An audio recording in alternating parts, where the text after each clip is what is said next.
Hi hello friends, super Kanmani സീരിയലിൻ്റെ promo റിവ്യൂയിലേക്ക് എല്ലാ കൂട്ടുകാർക്കും സ്വാഗതം. അങ്ങനെ കൃഷ് അതുപോലെ തന്നെ സുജുവിനോട് പറയുന്നുണ്ട്, എനിക്ക് കൺമണി അല്ലാതെ മറ്റൊരു പെണ്ണിനെ വേണ്ട, എനിക്ക് അവളെ തന്നെ മതി, എനിക്ക് ആരും എതിർത്താലും എൻ്റെ കൺമണിയെ എനിക്ക് വേണമെന്ന് പറയുന്നു. അപ്പോൾ സുജു പറയുന്നുണ്ട്, എല്ലാവരും കൂടി എന്നെ തോൽപ്പിക്കാൻ വേണ്ടി നോക്കുകയാണല്ലേ എന്ന് പറയുന്നുണ്ട്. സുജു, നിന്നെ തോൽപ്പിക്കാൻ വേണ്ടിയിട്ടല്ല, ഇത് സത്യമായിട്ടുള്ള കാര്യമില്ലേ, അവൻ്റെ ഇഷ്ടമല്ലേ നടക്കട്ടെ.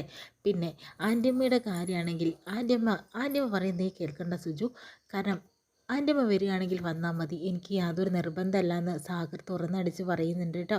എല്ലാ പ്രശ്നങ്ങളും മാറും, എന്തായാലും മാനസ ഇപ്പോൾ ഈ കലക്കിയിരിക്കുന്നത് എന്തായാലും തെളിയും. എന്തായാലും ബലരാമൻ മാനസയെ തന്നെ വിവാഹം കഴിക്കുന്നുള്ള കാര്യത്തിൽ ഉറപ്പാണ്. പിന്നീട് എന്തായാലും സാഗർ ചോദിക്കുന്നുണ്ട്, സാഗറിനെ വിളിച്ച് സംസാരിക്കുന്നുണ്ട് കേട്ടോ ബലരാമൻ. അച്ഛ, എന്തൊക്കെയാണ് കാര്യങ്ങൾ, മാനസയെക്കുറിച്ച് എന്തൊക്കെയാണ് പറയുന്നത് ചോദിക്കുമ്പോഴത്തേനും അവളുടെ നേട്ടത്തിന് വേണ്ടിയിട്ട് എന്ത് അറ്റകൈ പ്രയോഗം വേണമെങ്കിലും അവൾ ചെയ്യും, അത്രയും തരംതാൻ പോകുന്നവളാണെന്ന് പറയുന്നുണ്ട്.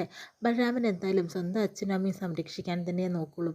മാനസയെ കയ്യിൽ കിട്ടിക്കഴിഞ്ഞാൽ അവളെ ശരിയാക്കാനും ബലരാമൻ മടിക്കില്ല എന്നുള്ള കാര്യത്തിൽ ഉറപ്പാട്ടോ.